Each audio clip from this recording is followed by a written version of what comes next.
इस्लामी रिवायात में आखिरी ज़माने के बारे में कई पेशेनगोइयाँ मिलती हैं। आज हम इनमें से एक बहुत ही ख़ास पेशेनगोई का जायज़ा लेंगे, यानी 3 अजीम ज़मीनी धंसनों की खबर, जिन्हें क़यामत की बड़ी निशानियों में शुमार किया जाता है। कभी सोचा है कि ज़लज़ले और कुदरती आफ़ात क्या सिर्फ ज़मीन की हरकतें हैं, या फिर क्या इनके पीछे कोई गहरा, कोई पोशीदा पैगाम भी हो सकता है? यही सवाल आज की हमारी गुफ्तगू की बुनियाद है। अच्छा, तो इस पेशेनगोई को समझने के लिए हम बात करेंगे नबवी इंतिबा पर, फिर देखेंगे कि ये 3 अजीम ज़मीनी धंसने क्या हैं, इन निशानियों का असल मतलब क्या है, इस पर जदीद नज़रियात क्या कहते हैं, और आखिर में एक सोच के साथ इस बात को ख़त्म करेंगे। चलें पहले हिस्से से शुरू करते हैं। इस्लामी अक़ीदे के मुताबिक क़यामत से पहले कुछ बहुत बड़ी निशानियां ज़ाहिर होंगी, जो समझें कि एक नए दौर की तमहीद होंगी। इस सारी पेशेनगोई की बुनियाद एक बहुत मशहूर हदीस है, जिसमें क़यामत की 10 बड़ी निशानियां बताई गई हैं। इनमें से 3 का ताल्लुक बराह रास्त ज़मीन के धंस जाने से है, एक मशरिक़ में, एक मग़रिब में और एक जज़ीरा नुमाए अरब में।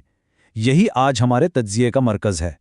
तो आइए अब ज़रा गहराई में चलते हैं और इन 3 बड़े ज़मीन दोज़ वाक़यात की तफसीलात देखते हैं, जिनका इस पेशेनगोई में ख़ास तौर पर ज़िक्र किया गया है।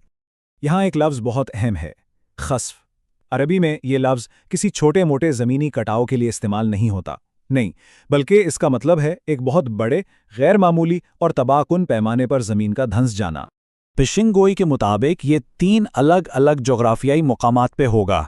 मशरिक़ से शुरू होगा, फिर मग़रिब में और आखिर में जज़ीरा नुमाए अरब में। आइए इन तीनों को एक एक करके देखते हैं। पहला बड़ा धंसन मशरिक़ में बताया गया है। जब उलमा ने रिवायात की तशरीह की तो उन्होंने इसके मुमकिना मुकामात के तौर पर कदीम फ़ारस, हिंदुस्तान या फिर मौजूदा दौर के मशरिकी एशिया के इलाकों का भी जिक्र किया है। इसके बाद दूसरा वाक़या मग़रिब में पेश आएगा। इसके लिए भी कोई एक मुल्क मखसूस नहीं किया गया, बल्कि ज़राए में यूरोप और अमेरिका जैसे बड़े मग़रिबी ख़ित्तों की तरफ इशारा मिलता है।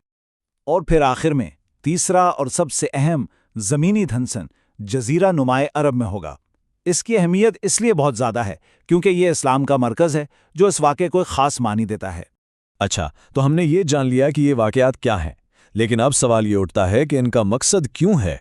आइए अब क्या से क्यों की तरफ बढ़ते हैं और इन निशानियों के पीछे छिपी हिकमत को समझने की कोशिश करते हैं।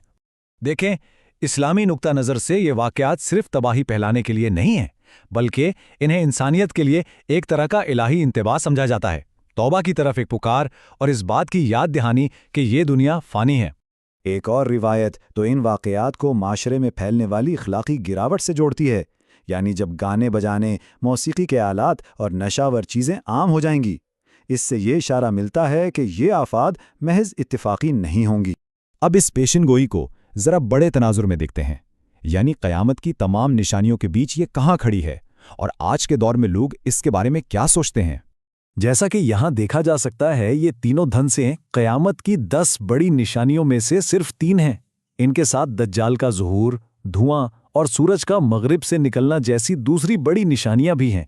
ये सब एक बहुत बड़े इलाही मंसूबे का हिस्सा है। यहाँ एक बात समझना बहुत ज़रूरी है। पेशेनगोई में जिस ख़स्फ़ का जिक्र है वो आम ज़मीनी आफ़ात से बिल्कुल मुख्तलिफ है। इनकी पहचान इनकी गैर मामूली शिद्दत, बहुत बड़े पैमाने पर तबाही और सबसे बढ़कर उनमें वाज़े इलाही मुदाखलत का अंसर होगा, जैसा कि इब्न हजर जैसे बड़े मुफस्सिरीन ने भी वजाहत की है।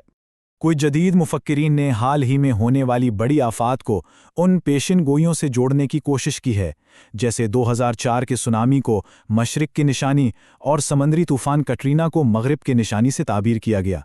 लेकिन ये याद रखना ज़रूरी है कि ये सिर्फ तशरीहात हैं, कोई हतमी फ़ैसला नहीं।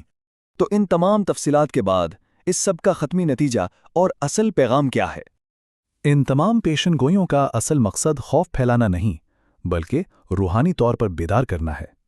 ये ईमान, तौबा और नेक आमाल के ज़रिए तैयारी की एक याद दहानी है, एक दावत है कि इंसान अपने खालिक की तरफ लौट आए। और आखिर में हम इस सवाल के साथ रह जाते हैं कि आज के साइंसी दौर में जहां हम हर वाक़े की कोई ना कोई मादी वजह तलाश करते हैं, वहां ईमान और ऐसी पेशेनगोइयों की हमारी जिंदगियों और दुनिया को समझने में क्या जगह है?